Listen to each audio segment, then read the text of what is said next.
갑자기 화가 치밀어 올라서 순간적으로 말을 내뱉고 그 뒤에 깊은 후회를 해본 적 있으십니까? 아무것도 아닌 말싸움 같았는데 시간이 지나면서 그 한마디가 큰 상처로 남아버린 경우가 있지 않으신가요? 자녀에게 넌 왜 늘 그러냐 하고 쏘아붙였다가 아이가 한동안 마음의 문을 닫아버리는 경우, 배우자와 사소한 일로 언성을 높였다가 서로 하루 종일 냉랭해지는 경우, 혹은 가까운 친구, 직장의 동료에게 무심코 내뱉은 말 때문에 관계가 멀어져 버린 경우, 살다 보면 이런 순간들이 반복됩니다. 그리고 우리는 돌아서서 후회합니다.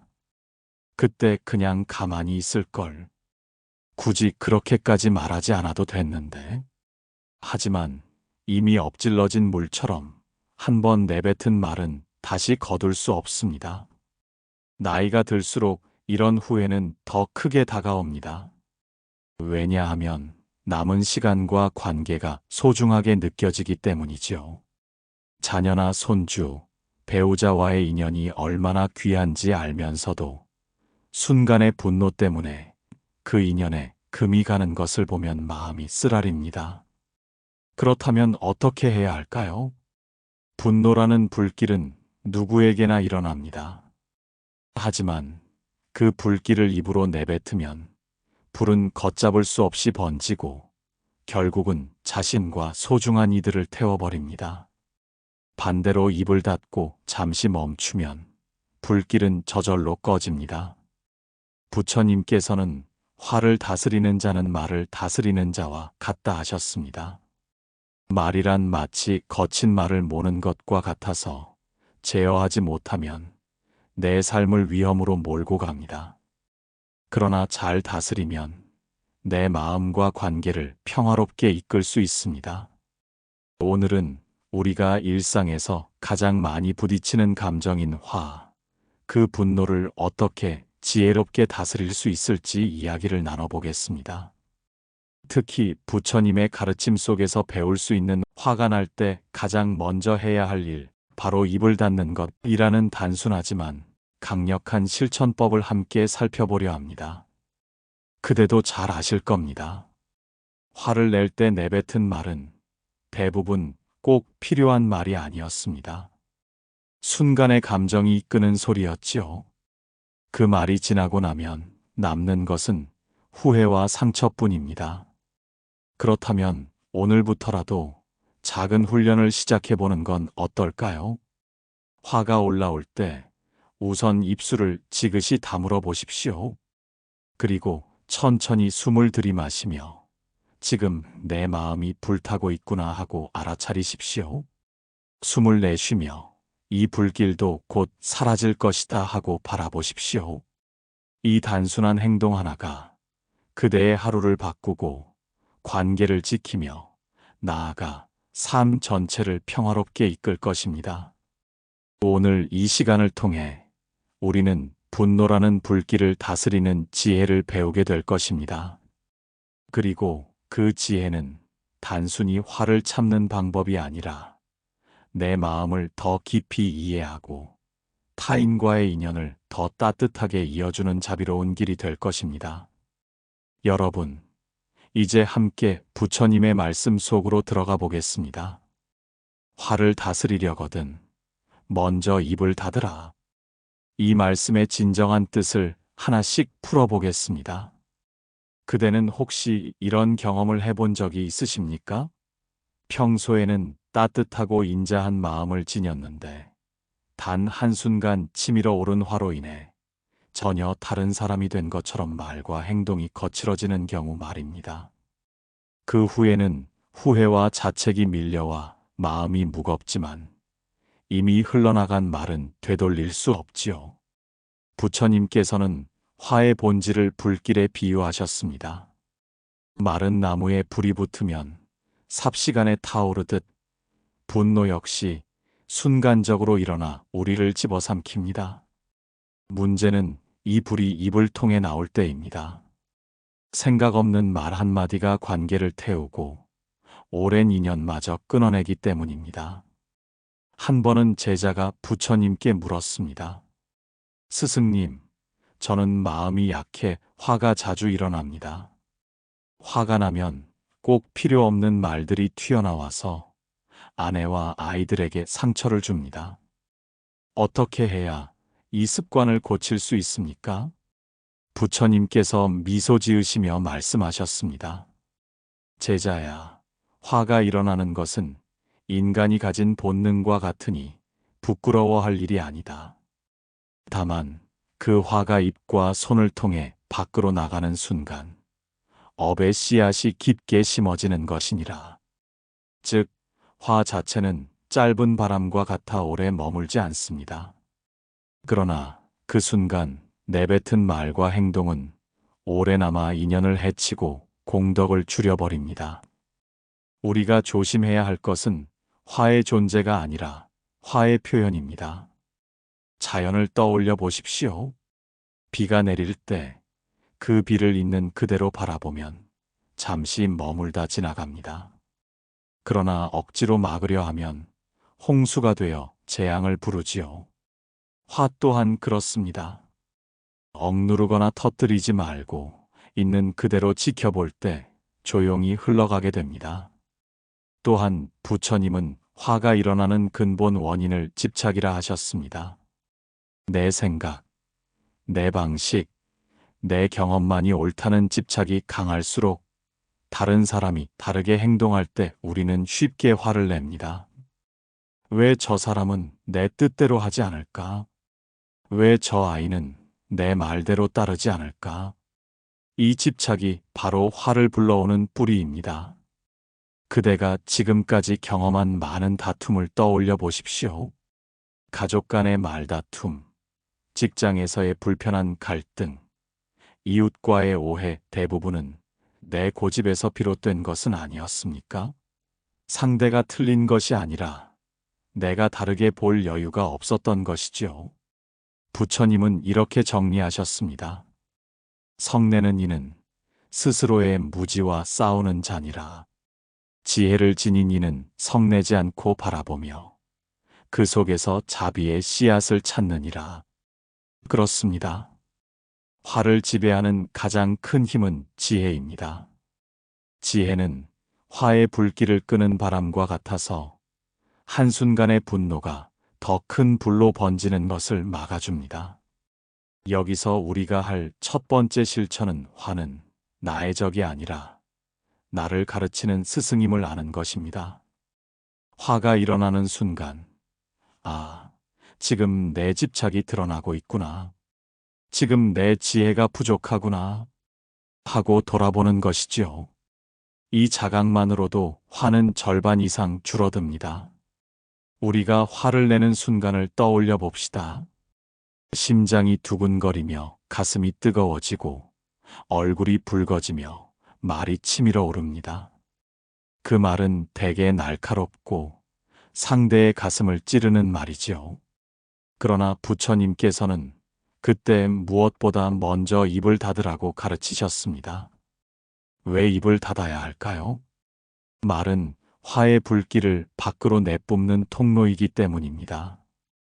불길은 안에서만 타오를 때는 금방 꺼집니다. 하지만 입으로 나오면 불은 상대의 마음에 옮겨붙어 큰 화재가 되어버립니다. 그러면 관계라는 숲 전체가 불타버리는 것이지요. 어느 날 한 제자가 부처님께 하소연했습니다. 스승님, 저는 아내와 다툴 때마다 꼭 후회할 말을 내뱉습니다. 차라리 그때 아무 말도 하지 않았더라면 좋았을 텐데 순간적으로 막을 수가 없습니다. 부처님은 조용히 말씀하셨습니다. 입을 닫는 것은 억누르는 것이 아니라 불길이 번지지 않도록 지키는 것이니라. 불길이 번지지 않으면 곧 꺼지게 마련이다. 화는 본래 잠시 머물다 사라지는 손님일 뿐이다. 즉, 입을 닫는다는 것은 억지로 참아내는 인내가 아닙니다. 단지 불이 더 번지지 않도록 시간을 주는 지혜로운 행위입니다. 그렇다면 입을 닫은 뒤에는 무엇을 해야 할까요? 바로 호흡을 바라보는 것입니다. 부처님은 호흡 수행을 매우 강조하셨습니다. 호흡은 언제나 지금 여기에서 일어나기 때문에 분노로 흔들리는 마음을 즉시 현재로 데려옵니다. 예를 들어 화가 치밀어 오를 때 그대는 이렇게 해보십시오. 눈을 감지 않아도 좋습니다. 단지 입술을 지그시 다물고 숨이 들어오고 나감을 알아차리십시오. 들숨 속에서 내 안에 불길이 있구나. 날숨 속에서 이 불길도 곧 사라진다. 이렇게 호흡을 3번, 5번 바라보는 것만으로도 화의 세력은 약해집니다. 왜냐하면 화는 순간적인 에너지일 뿐 오래 머무를 힘이 없기 때문입니다. 부처님께서는 말씀하셨습니다. 호흡은 마음의 끈이다. 끈을 붙잡는 이는 끊어지지 않고 이어지느니라. 즉, 호흡을 붙잡으면 분노라는 망상에 휘말리지 않고 마음의 줄을 단단히 잡을 수 있다는 뜻입니다. 이제 이 가르침을 우리의 일상에 어떻게 적용할 수 있을까요? 가족과의 갈등 상황에서 아이에게 화가 날 때 바로 말하지 말고 부엌으로 가서 물 한 잔을 마시며 호흡을 느껴보십시오. 그 짧은 순간이 아이에게는 상처가 될 말을 막아주고 부모인 그대에게는 자비의 기회를 줍니다. 직장에서 상사나 동료와 부딪힐 때 바로 반박하는 대신 잠시 침묵하십시오. 속으로 하나, 둘, 셋 세면서 호흡을 바라보십시오. 그 사이에 감정의 불길은 누그러지고 더 현명한 말이 나올 수 있습니다. 길 위에서 예기치 못한 상황을 만날 때, 운전 중 누군가 끼어들거나 시장에서 무례한 말을 듣더라도 바로 반응하지 말고 천천히 숨을 들이마시고 내쉬어 보십시오. 그러면 그 순간이 단지 작은 파도에 불과함을 알게 됩니다. 이런 작은 훈련이 쌓이면 화의 힘은 점점 약해지고 지혜의 힘은 점점 강해집니다. 불교에서는 모든 말과 행동이 업을 남긴다고 가르칩니다. 화가 난 순간 내뱉은 말은 작은 업처럼 보일 수 있지만 그것이 반복되면 큰 업의 줄기가 됩니다. 그대가 아이에게 반복적으로 거친 말을 한다면 아이는 그 업을 고스란히 이어받아 성격과 삶에 영향을 받습니다. 그대가 배우자에게 냉소적인 말을 습관처럼 내뱉는다면 그 업은 결국 관계의 금을 깊게 만들고 언젠가는 깨져버릴 수 있습니다. 그러나 반대로 화가 치밀 때 침묵하고 호흡하는 습관을 들이면 그것은 곧 선업이 되어 관계를 지키고 인연을 맑게 합니다. 작은 순간의 선택이 삶 전체의 업을 바꾸는 것입니다. 여기서 중요한 것은 한두 번의 실천으로는 충분하지 않다는 점입니다. 분노는 오랜 습관처럼 몸과 마음에 배어 있습니다. 따라서 매일의 훈련이 필요합니다. 아침에 일어나자마자 호흡을 3번 바라보기. 잠들기 전 오늘 화났던 순간을 돌아보고 침묵했는지 살펴보기. 하루 중에 문득문득 호흡을 느끼며 마음을 다스리기.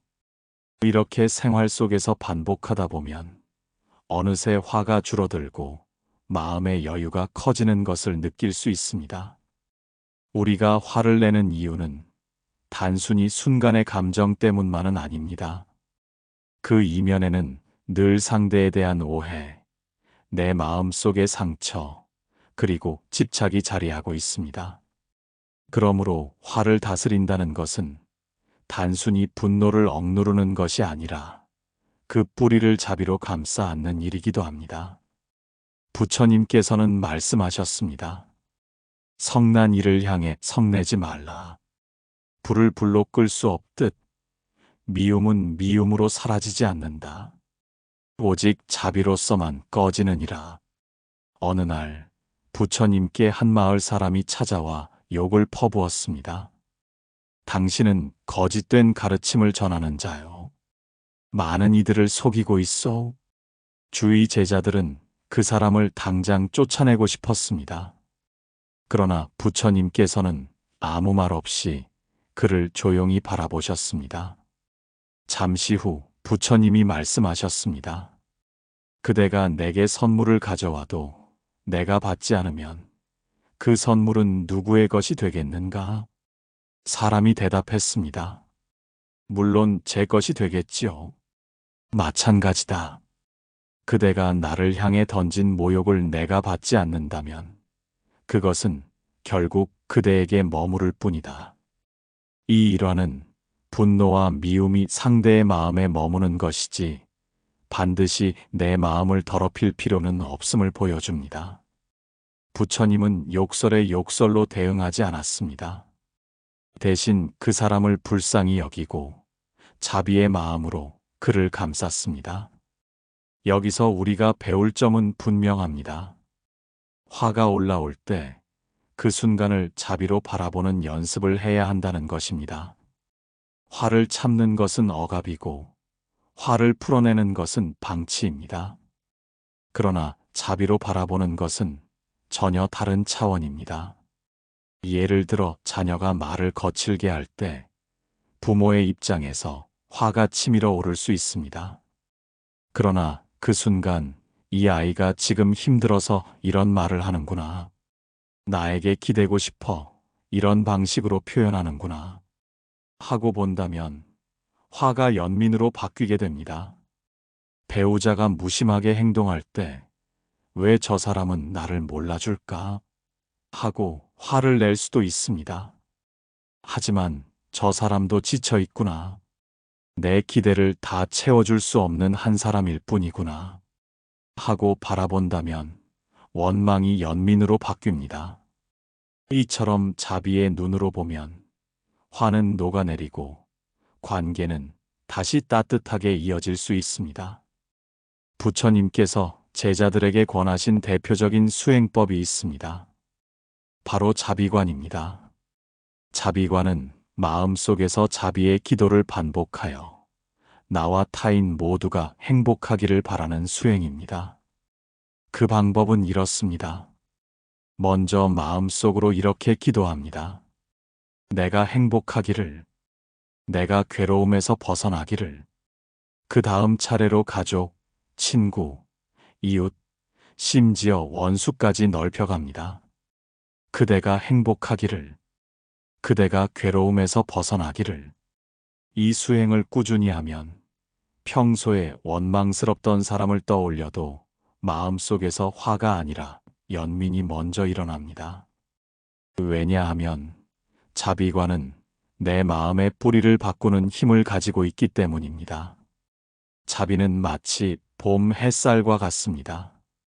겨울 내내 얼어붙은 땅도 햇살이 오래 비추면 저절로 녹아내리듯 자비의 마음이 오래 머물면 화와 원망도 자연스럽게 풀어집니다. 또 자비는 바다와도 같습니다. 강물이 흙탕물을 안고 흘러들어와도 바다는 그 모든 것을 품어내며 결국 다시 맑아집니다. 우리의 마음도 바다처럼 넓어진다면 작은 분노쯤은 금세 녹아 흘러갈 수 있습니다. 불교에서 화는 단순한 감정이 아닙니다. 그것은 업이 되고 그 업은 다시 인연이 되어 나와 상대 모두에게 돌아옵니다. 내가 화를 내면 그 순간 업을 쌓습니다. 그 업은 말의 습관이 되고 습관은 성격이 되며 결국 삶의 흐름을 결정합니다. 그러나 내가 자비로 화를 녹이면 그것이 선업이 되어 나와 상대의 삶을 밝히는 등불이 됩니다. 예를 들어 아이에게 화를 내는 대신 자비로 감싸주면 아이는 두려움 대신 따뜻함을 배우고 성장합니다.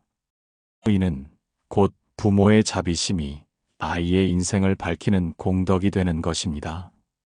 그렇다면 우리는 어떻게 자비를 생활 속에서 실천할 수 있을까요? 화가 날 때마다 상대의 입장을 떠올려 보기. 가족이나 동료에게 하루 한 번은 따뜻한 말을 건네기. 원망스러운 사람을 위해 짧게나마 그도 행복하기를 기도하기. 작은 선행을 하며 내 마음을 넉넉히 키워가기. 이러한 실천이 쌓이면 화는 점점 줄어들고 자비는 점점 커집니다. 결국 그대의 삶 자체가 하나의 자비로운 수행이 되는 것입니다. 부처님께서 말씀하신 것처럼 미움은 미움으로 사라지지 않습니다. 오직 자비만이 미움을 끊고 화의 불길을 꺼뜨릴 수 있습니다. 그대가 오늘부터 작은 자비의 실천을 시작한다면 화는 더 이상 그대를 지배하는 괴물이 아니라 자비심을 키워주는 소중한 스승이 될 것입니다. 우리가 살아가는 동안 가장 많이 사용하는 도구는 바로 말입니다. 하루에도 수백 마디, 수천 마디의 말이 오고 갑니다. 그런데 돌이켜보면 우리가 후회하는 순간 중 많은 부분은 말 때문에 생깁니다. 생각 없는 말, 화가 난 말, 무심코 던진 말 한마디가 깊은 상처를 남기고 오래도록 관계를 흐려놓습니다. 부처님께서는 이런 말의 힘을 잘 아셨기에 늘 강조하셨습니다. 말은 화살과 같아서 한 번 쏘아진 뒤에는 다시 거둘 수 없느니라. 화살은 몸을 상하게 하지만 말은 마음을 상하게 합니다.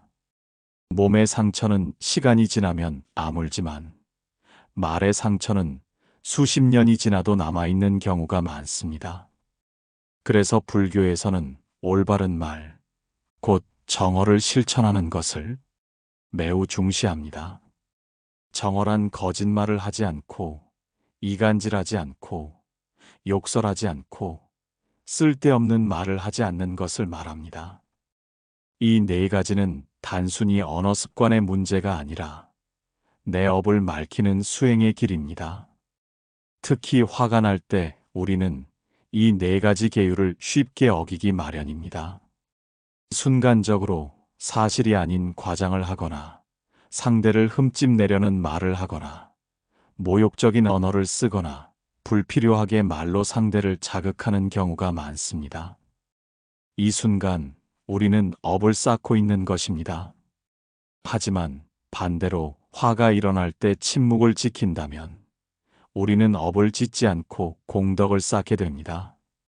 침묵은 단순히 말하지 않는 것이 아니라 말의 업을 멈추는 위대한 행위입니다. 마치 흐르는 강물에 돌을 던지면 파문이 일어나듯 말은 마음의 파문을 일으킵니다.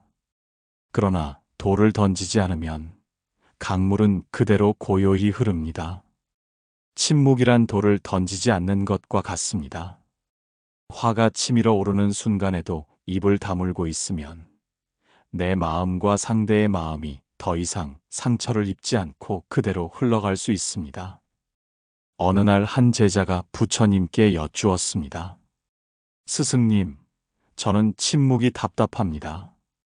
차라리 하고 싶은 말을 다 하고 싶습니다. 그것이 솔직한 것 아닙니까? 부처님은 제자를 향해 조용히 말씀하셨습니다. 솔직함은 진실을 따르는 것이지 마음의 불길을 따르는 것이 아니다. 불길이 치밀어 오를 때 뱉는 말은 솔직함이 아니라 어리석음일 뿐이다. 제자가 그 말씀을 듣고 깊이 깨달았습니다. 참된 솔직함은 화를 내뱉는 것이 아니라 지혜와 자비로 다듬어진 말 속에 있다는 사실을 알게 된 것입니다. 우리는 종종 말을 통해 상대를 바꾸려 합니다. 그러나 말은 상대를 바꾸는 힘보다 내 업을 짓는 힘이 더 큽니다. 상대는 변하지 않더라도 내가 내뱉은 말은 반드시 내 마음의 흔적으로 남습니다. 그래서 부처님은 제자들에게 말씀하셨습니다. 그대가 내뱉는 모든 말은 먼저 그대 자신의 마음을 적신 뒤에 밖으로 향하느니라. 내가 화난 말을 내뱉으면 그 독은 먼저 내 마음을 해칩니다. 반대로 내가 자비로운 말을 내뱉으면 그 온기는 먼저 내 마음을 덮어줍니다. 결국 말을 통해 가장 먼저 영향을 받는 이는 나 자신입니다. 그렇다면 어떻게 해야 말의 힘을 바르게 쓸 수 있을까요? 부처님은 말을 하기 전에 3가지 문을 지나야 한다고 하셨습니다. 이 말이 진실한가? 이 말이 이로운가? 이 말이 지금 필요한가? 이 3가지를 스스로에게 물어본 뒤에도 여전히 말할 가치가 있다고 여겨질 때만 말하라는 것입니다. 우리가 화가 날 때는 이 3가지 중 어느 것도 지켜지지 않는 경우가 많습니다. 진실을 왜곡하고 상대에게 이롭지 않으며 지금 꼭 필요한 말도 아닌 경우가 대부분이지요. 따라서 그 순간 침묵은 곧 지혜의 선택이며 공덕을 쌓는 선택이 됩니다. 말은 칼과 같아서 잘 쓰면 약을 자르는 도구가 되지만 잘못 쓰면 사람을 해치는 무기가 됩니다. 반면 침묵은 부드러운 흙과 같아서 모든 것을 받아들이고 결국 씨앗을 키워내는 힘이 됩니다. 우리가 침묵을 선택할 때 그 침묵 속에서 상대의 말도 가라앉고 내 마음도 잔잔해집니다. 결국 화는 불씨를 잃고 꺼져버립니다. 자연을 떠올려 봅시다. 산속의 큰 바위는 바람에 흔들리지 않습니다. 바위는 말이 없지만 그 자체로 존재하며 주위를 안정시킵니다. 침묵하는 이는 바위와 같아서 주변을 흔들지 않고 오히려 고요로 이끕니다. 또한 깊은 호수는 소리내지 않지만 모든 것을 비추고 품어냅니다. 침묵하는 이는 호수와 같아서 상대를 담아내고 그 안에서 지혜를 길러냅니다. 우리가 화가 났을 때 침묵을 지키면 그것은 단순히 감정을 누르는 것이 아니라 불길을 꺼뜨리는 공덕의 행위입니다. 침묵은 상대를 존중하는 마음이자 내 마음을 지키는 수행입니다. 시간이 흐른 뒤 침묵 덕분에 지켜진 관계와 상처 없는 마음을 돌아볼 때 그 선택이 얼마나 지혜로웠는지 깨닫게 될 것입니다. 부처님의 가르침 속에서 가장 자주 등장하는 개념 가운데 하나가 바로 업입니다. 업이란 단순히 내가 저지른 행동만을 뜻하지 않습니다. 내가 내뱉은 말, 마음속으로 품은 생각까지도 모두 업의 씨앗이 되어 언젠가 열매를 맺게 됩니다. 화도 마찬가지입니다. 화는 순간의 감정처럼 보이지만 그때 내가 지은 말과 행동은 반드시 업으로 남습니다. 그래서 불교에서는 화를 다스리는 일이 단순한 성격 수양이 아니라 삶 전체를 바꾸는 수행이라 말합니다. 화를 낼 때 우리가 가장 먼저 범하는 잘못은 상대에게 모든 책임을 돌리는 것입니다. 저 사람이 나를 화나게 했다. 하지만 깊이 들여다보면 화는 상대가 아니라 내 마음에서 비롯됩니다.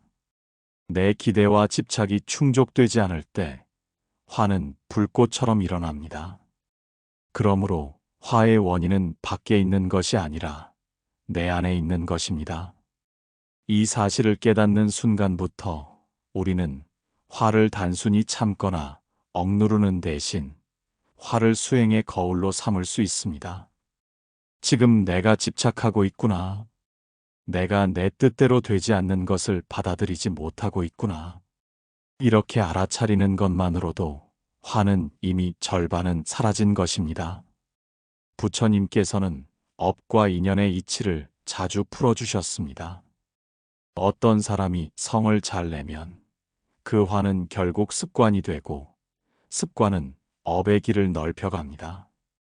그 업은 다시 인연을 끌어당겨 성내는 사람 곁에는 성내는 사람이 모이고 다툼 속에 사는 삶을 만들게 됩니다. 반대로 자비로운 마음을 키우는 이는 자비로운 인연을 만나고 그 삶은 점점 고요와 평화로 물듭니다. 결국 지금의 말과 행동 하나하나가 미래의 인연을 짓는 것입니다. 화를 다스리는 수행은 여기서 출발합니다. 내가 화를 내지 않음으로써 선업을 짓고 그 선업이 맑은 인연을 불러옵니다. 가족에게 화를 내지 않으면 그 업은 가정의 평화라는 인연으로 돌아옵니다. 직장에서 화를 참으면 그 업은 원만한 관계와 신뢰라는 인연으로 맺어집니다. 길 위에서 낯선 이에게 화를 내지 않으면 그 업은 내 마음의 여유와 안정으로 열매 맺습니다. 이렇게 작은 순간순간의 선택이 결국 내 인생 전체를 맑게 바꾸어 갑니다. 수행이란 거창한 것이 아닙니다. 절에 들어가 며칠씩 좌선만 하는 것이 수행이 아니라 일상에서 화를 알아차리고 멈추는 그 순간이 곧 수행입니다. 아침에 눈을 뜨며 오늘 하루 화를 줄이리라 다짐하는 것도 수행이고, 저녁에 잠들기 전 오늘 나는 화를 어떻게 다루었는가 돌아보는 것도 수행입니다. 수행은 특별한 장소에서만 하는 것이 아니라 매 순간 내 마음이 움직이는 자리에서 이루어집니다. 자연을 바라보면 이 진리를 더욱 쉽게 알 수 있습니다. 흐르는 강물은 바위를 만나도 흘러갑니다. 바위가 강물의 흐름을 막지 못하듯 내 삶에 다가오는 장애와 사람들의 말도 본래는 화를 일으킬 힘이 없습니다. 다만 내가 그 바위에 집착해 머물러 있을 때 물살은 소용돌이를 이루며 스스로 혼란에 빠집니다. 화는 결국 집착에 머무른 내 마음이 만든 소용돌이에 불과합니다. 집착을 내려놓고 흘려보내면 화는 그저 지나가는 파도일 뿐입니다. 이제 그대에게 묻고 싶습니다. 그대의 삶에서 가장 자주 화가 일어나는 자리는 어디입니까? 자녀와의 대화 속입니까? 배우자와의 갈등입니까? 아니면 직장에서의 관계입니까? 그 자리가 곧 그대의 수행처입니다. 불교에서는 산 자체가 도량이라고 합니다.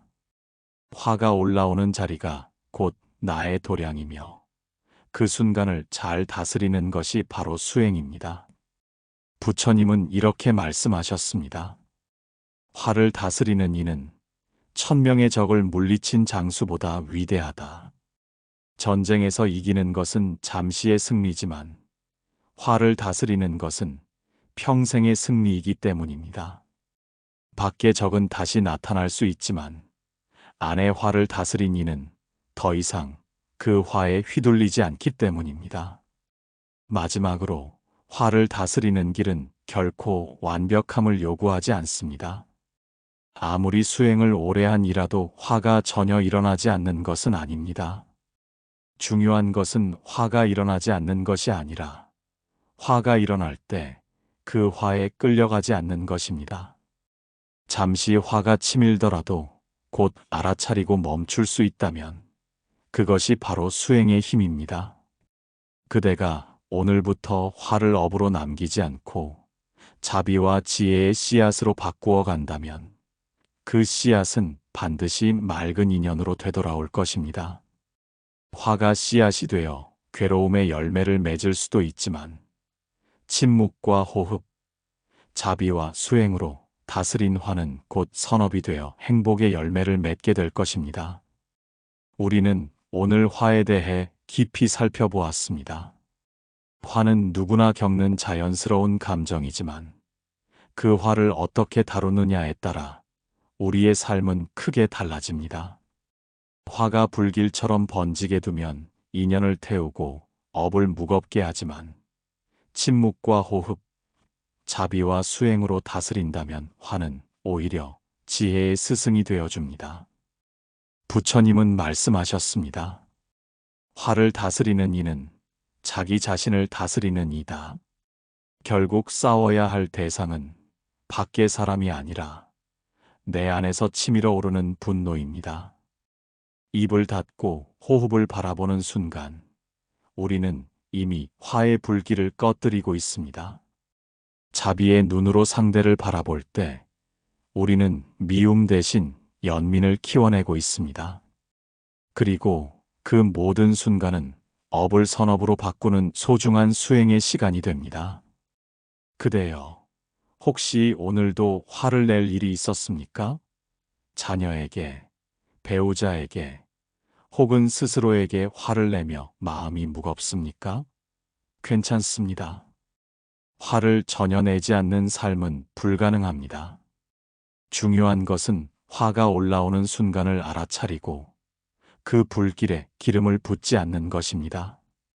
잠시 침묵하고 호흡을 바라보며 마음속으로 이 또한 지나가리라 하고 되뇌어 보십시오. 그러면 화는 어느새 자취를 감추고 평화와 자비가 그 자리를 채울 것입니다. 오늘 배운 가르침은 거창한 것이 아닙니다. 화가 올라올 때 입을 닫고 호흡을 바라보고 자비를 떠올리는 작은 실천입니다. 하지만 이 작은 실천이 모이면 그대의 삶 전체를 바꿀 힘이 됩니다. 가족과의 대화가 달라지고 직장의 관계가 부드러워지며 무엇보다 내 마음이 고요해집니다. 이 고요함은 그대의 삶을 더 깊은 수행의 길로 인도할 것입니다. 그대는 이미 잘하고 있습니다. 지금 이 순간 이렇게 불교의 지혜를 배우고자 마음을 내었다는 것 자체가 수행의 시작이요, 큰 공덕입니다.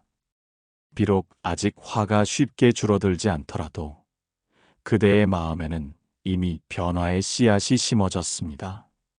그 씨앗은 반드시 자라서 언젠가 자비와 평화라는 큰 열매를 맺을 것입니다. 오늘의 이야기를 마무리하며 그대에게 전하고 싶은 말이 있습니다. 화는 적이 아니라 스승입니다. 화가 일어날 때마다 그것을 수행의 기회로 삼으십시오.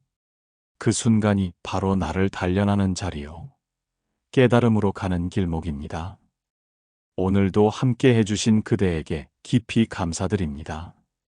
부처님의 자비와 지혜가 그대의 하루에 늘 함께 하시길 기원합니다.